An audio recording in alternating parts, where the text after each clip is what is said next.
We also have amazing guest lecturers who come in, talk about their organizations and the work that they're doing with different community groups or young people. And we sort of get to see how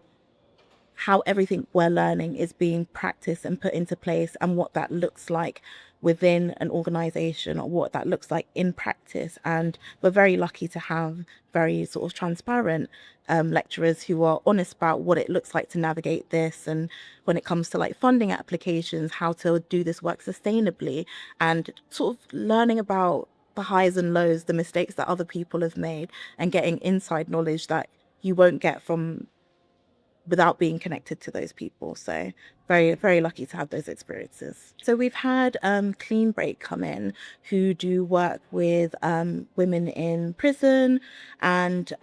they sort of led a workshop about how to navigate telling personal stories. And so this was a 2-day workshop that we did with our first and second year students together. And sort of on the second day of the workshop, we looked at